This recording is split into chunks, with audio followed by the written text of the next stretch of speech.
and I love making things sweet and in style. It's been actually quite a long time since I last uploaded a video on my YouTube channel. The reason is I've been busy with a lot of things, especially my personal life. So aside from I lost my grandfather, there's a lot of renovations going on. So as you can see, there's a lot of wood on there, but please don't mind that and focus on what's in front of us today. So you see there's a lot of flowers. So I'll be sharing with you one of the easy way on how you can actually create an arrangement on this very beautiful black vase, okay?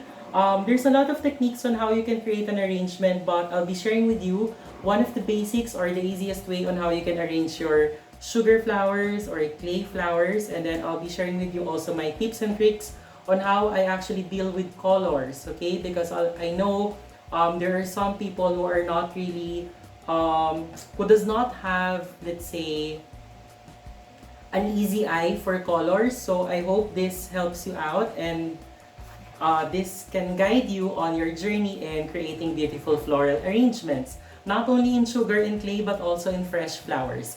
Again, I'm not an expert. This is all based on my experience from the years of teaching and from my hobby, which is all about flowers. But before that, I know a lot of you are actually a bit problematic on how you can store your sugar flowers, or let's say flowers made from Maco Paste or Gluma Paste. So I actually did a video on that, which I'll put on the description box below on how to properly store them. But today I'll reiterate how you can actually dry them faster, especially on rainy or humid days, and also on how you can actually store them for them to last for years.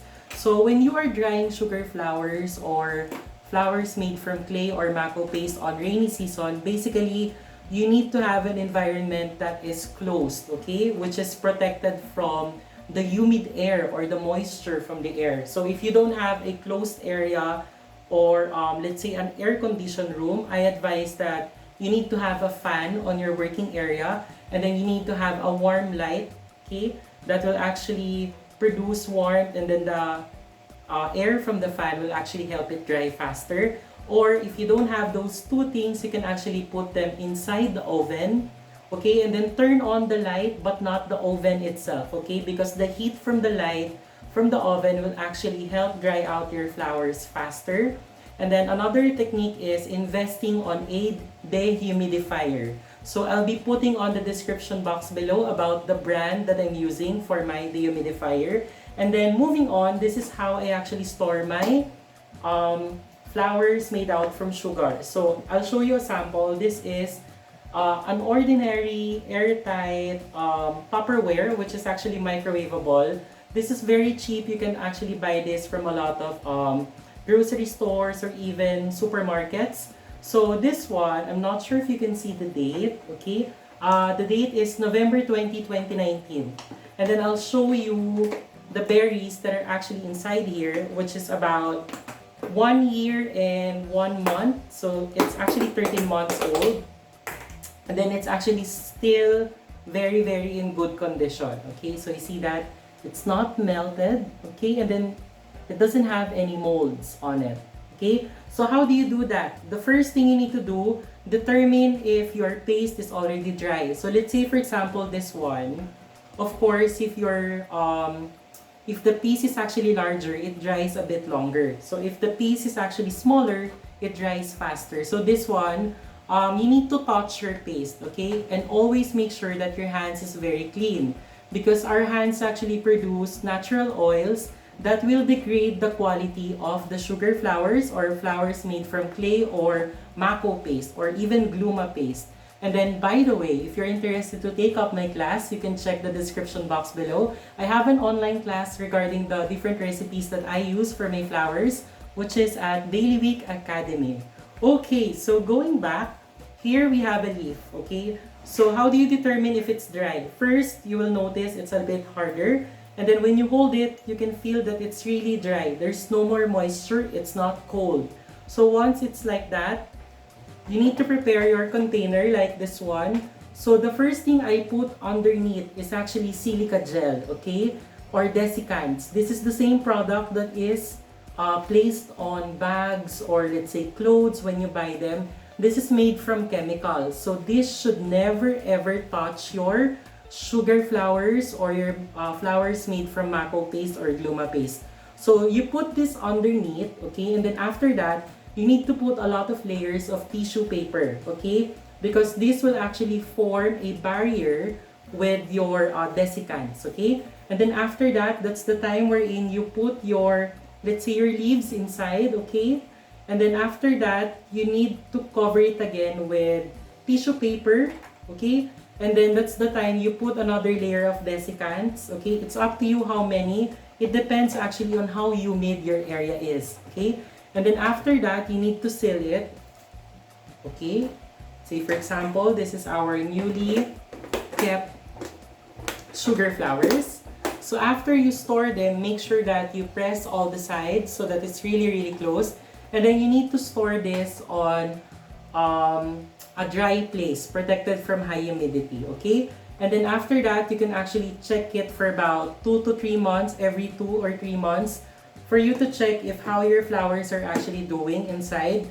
Because sometimes the quality of the desiccants actually degrade, okay? So there are times wherein you have to replace your desiccants or silica gel, but don't worry because it's really cheap, okay? You can actually buy it in Amazon or Lazada or even Shopee.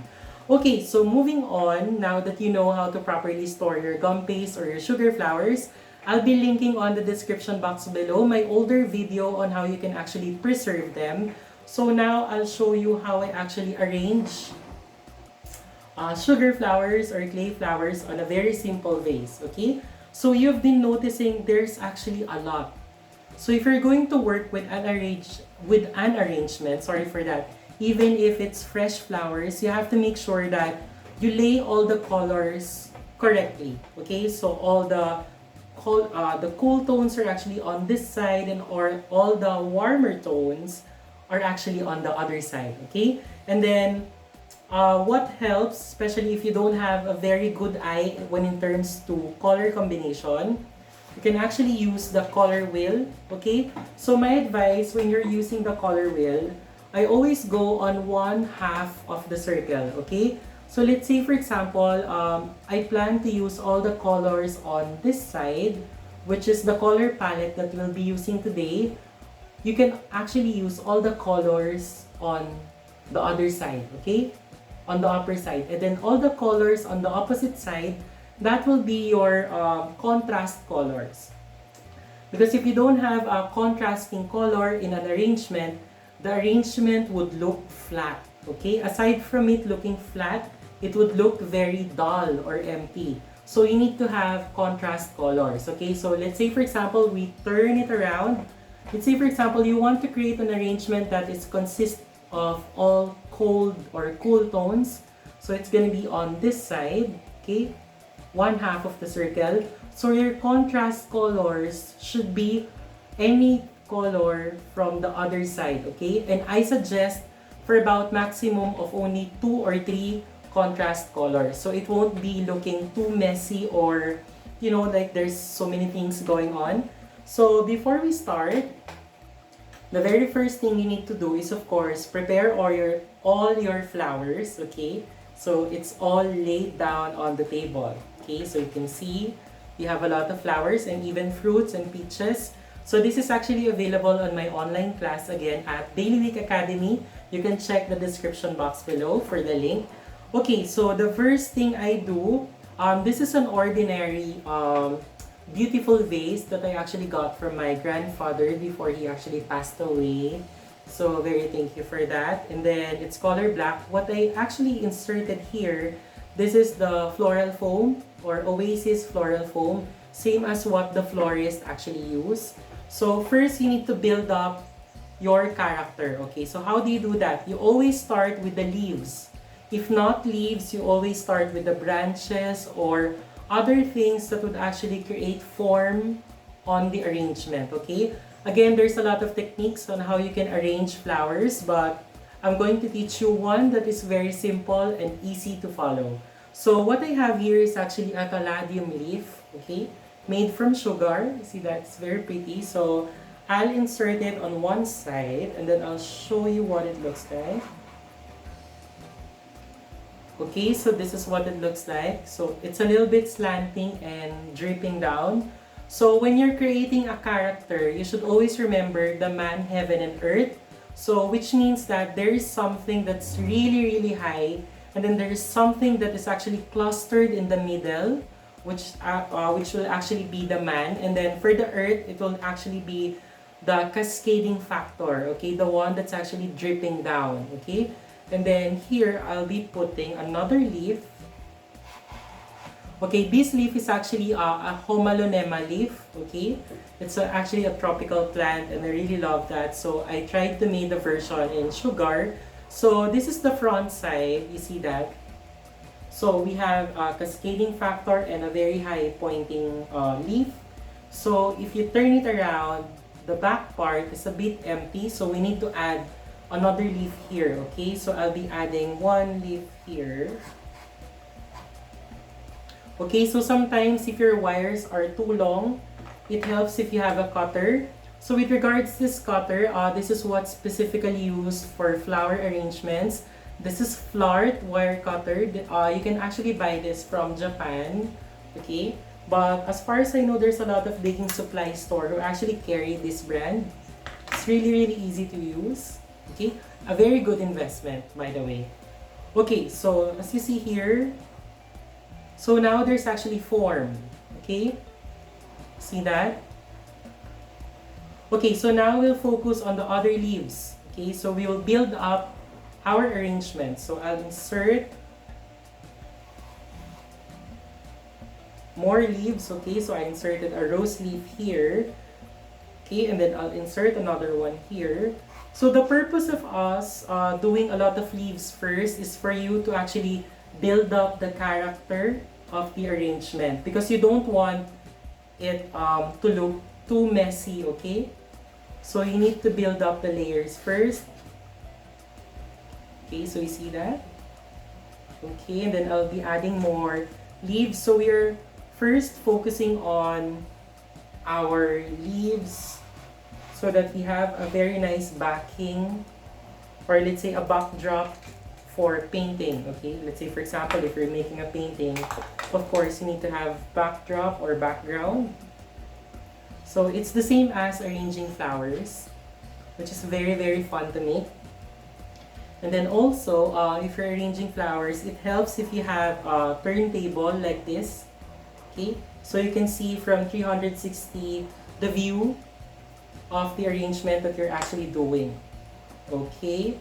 So this one, you see, it's very long, so you just need to cut, okay?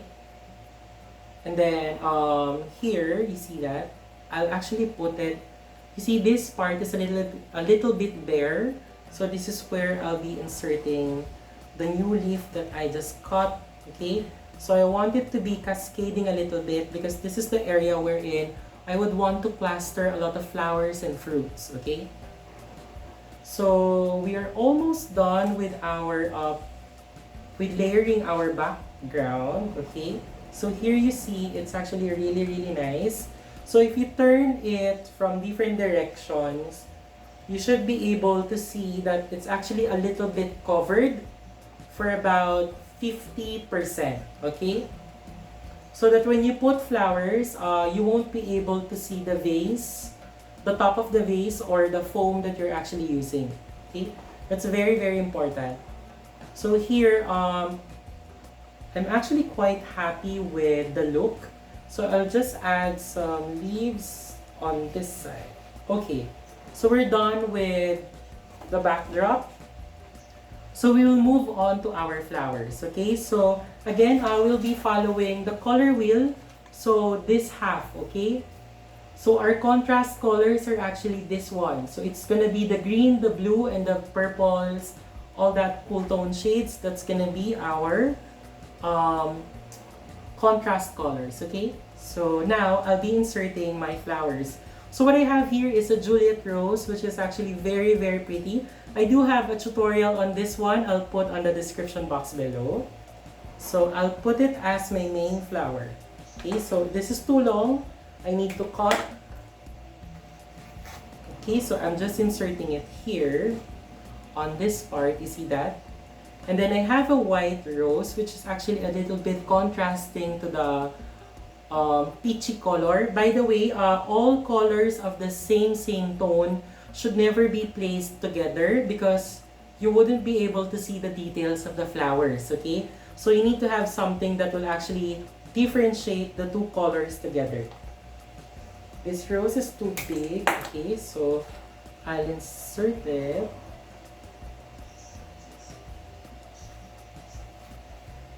Okay, on that side, you see that's very pretty. So right now, I do have here color yellows. This can be a cascading factor. This is a dancing lady orchid. Okay, it's very pretty. All made from Maco Paste. So I'll make it my cascading factor. Okay, on the other side. The arrangement, you see that? Okay, and then we have a lot of fruits. So aside from using flowers, you can also use fruits in an arrangement so that it's going to be really pretty. So this one, it's a little bit short. So if I want to make it longer, what you need to do is get an ordinary stick, okay? And then you cover it with your floral tape, okay? Cover it with your floral tape so that it's going to come out very clean. Okay, so if you look at the arrangement, it's good to be placed a little bit on the upper part. Okay. Just like that. Okay, so this is actually a perfect example. You see that the Juliet Rose is actually peach in color. So our peaches, of course, is colored peach. So our differentiating color is actually the rose, which is actually very blush white in color, okay? You see that? So we have peach here, we have another peach tone here, and then in the middle we have a very white blush rose, okay? So we move on building in our arrangement. So since I have color yellows here, I'll add some yellow here also. This is a black-eyed Susan flower. Okay. And then we'll move on with our arrangement. Other flowers that we have. Okay, so here, on this side, I'll be adding another contrasting color. Actually, this is a tulip. A parrot tulip, which is very pretty with all the different shades. See that? So that will actually provide a little bit of the height that we actually wanted. And then, for more height, I'll be inserting this plum bunch, okay? See that? Which is very pretty also. Okay? And then, since I have a very high point here, I would want to actually extend the arrangement. So I'll add another one here on this side, okay? I'm not sure if you can see because of the backdrop, but yeah, I do hope you can see it well. Okay, so we'll turn it around. You see that? So always remember when you're making an arrangement, there should always be a compact center, okay? And then it's slowly fading going out, okay? See that? So this is the back part. So it's a little bit bare. We'll build up on that. Okay, so I'll add here. So since this is the back part, you can actually create a totally new look. So I inserted a rose, see that? Which is color red. And then on its side, I'll be inserting an orange one. Okay. So you see that? I inserted an orange one. And then I have more of my fillers slowly going out. Okay, and then of course, since there's only one high point, okay, it looks too stiff or too lonely, see that? So you want to add another high point, which is perfect for these buds, okay? So I'll just cut this a little bit, and then we will insert it this way.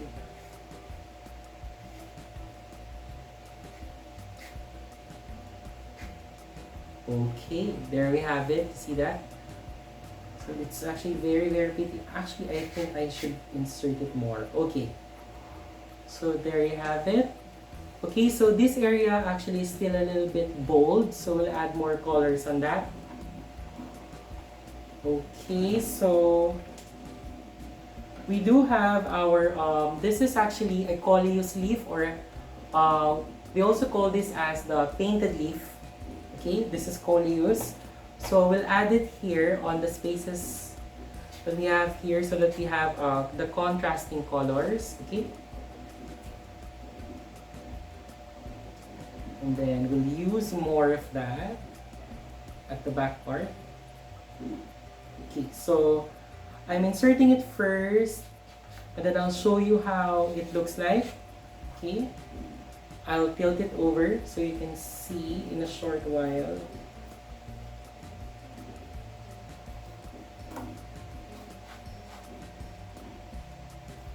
Okay, one moment. Okay, so you see that? So it looks more full now because of the clusters of coleus here. And then right now, we'll actually add more flowers because this actually looks a little bit bare. And the perfect flower for that part is our orchids. So we do have orchids here, and actually a lot of black-eyed Susan, which we can still use. So we'll be using that one. Okay. So I'll insert it first.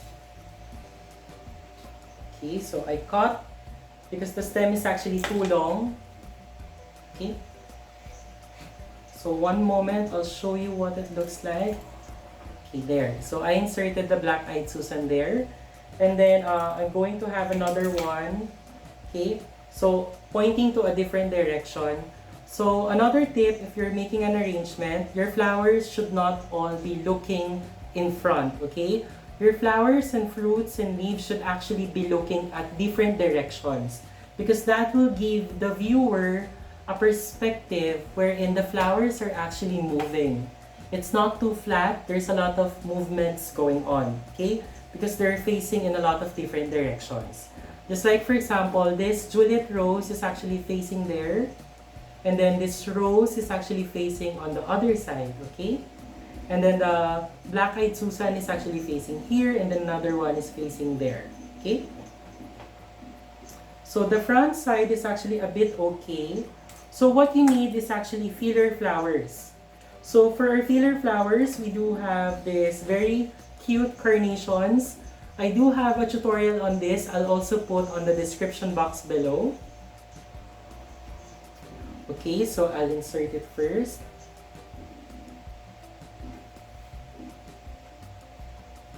Okay, one moment. I'll show you where I actually inserted it. I inserted it here, and then I'll get another one, okay, which is actually a bit high. Okay, pardon me for the dogs, okay, it's always noisy. I don't know, they're always excited at late nights. Maybe it's their, maybe their owners are actually a little bit hyper at night or so.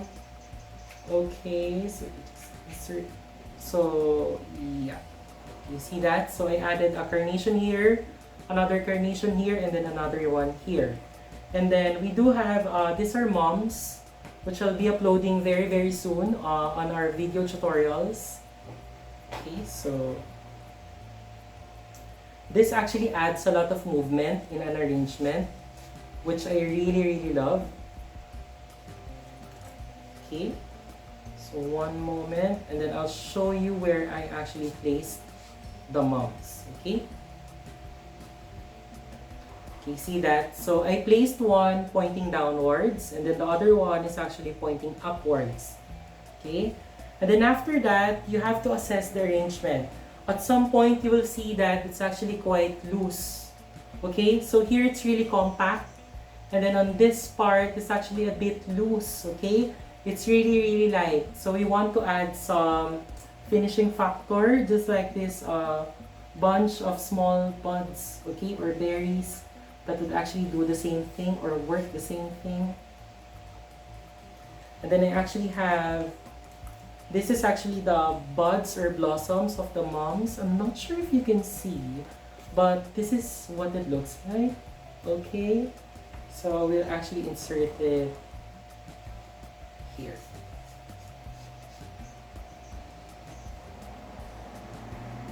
Okay, so it's too long, so we need to cut.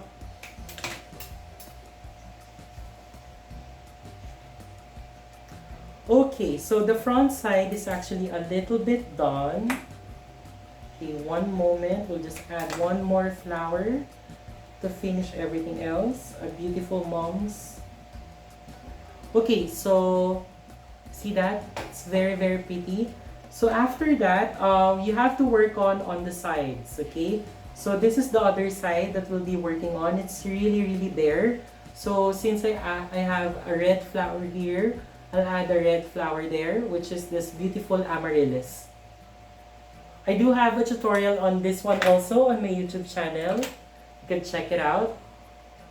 Okay, so cut because it's too long. Okay, and then we insert. Okay, so you see that? Now it looks more full, but there's actually a hole that you can see, okay? So you have to cover that also. So what we have here is burgundy leaves. Okay, or Lia coccinea. So this is actually a native from the Philippines and Malaysian areas. So we'll insert that there to cover up that gap.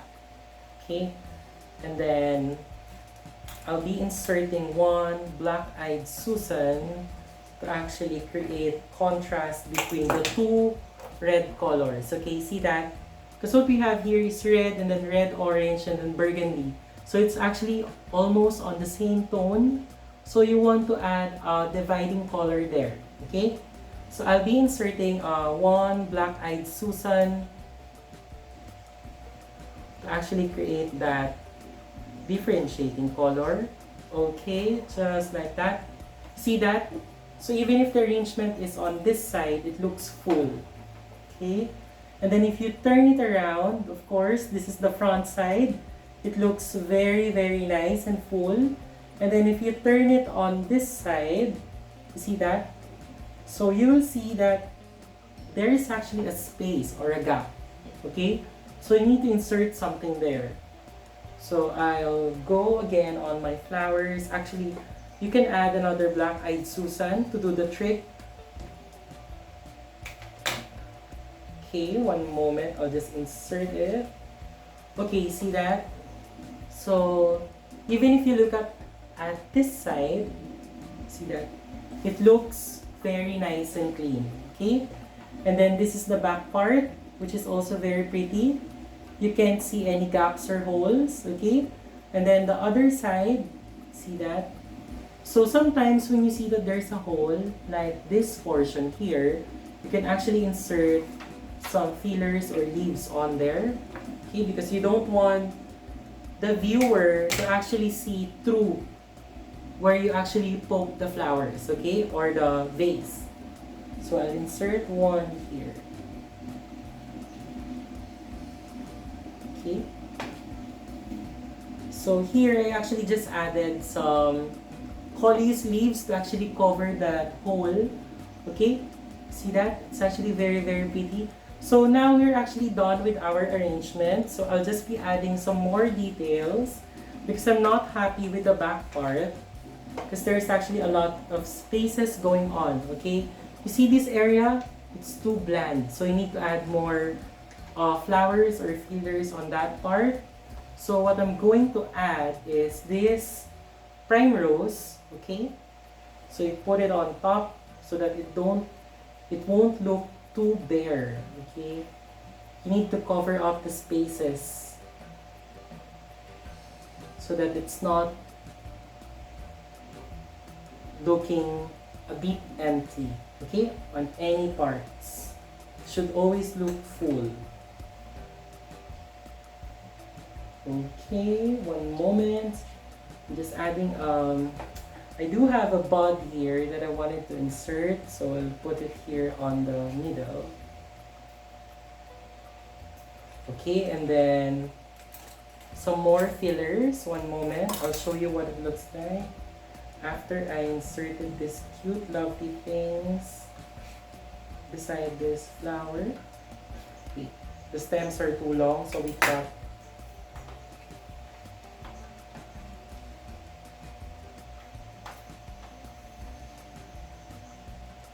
Okay, so we're almost done. Okay, so we are done with our arrangement. So you see that, so once you're done, you just need to look at it at a 360 view to see if the arrangement is so okay, meaning there are no gaps, and then there are no, what do you call this, holes or spaces that you can see through.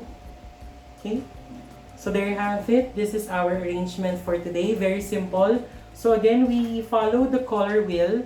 So we used half of one circle, okay? So we used this half,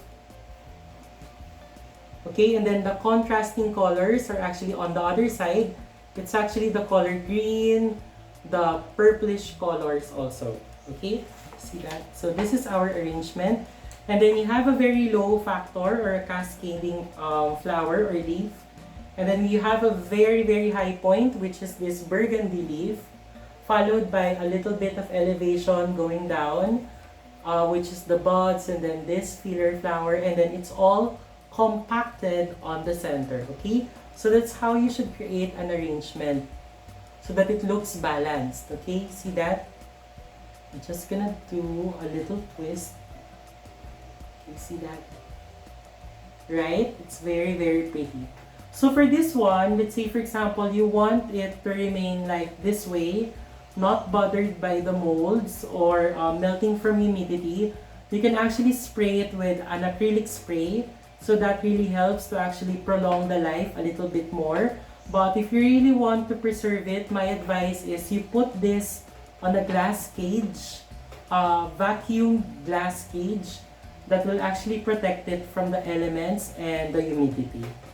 Okay, so there you have it. I hope you learned a lot, and then please expect more videos coming up this week and the next week. Bye!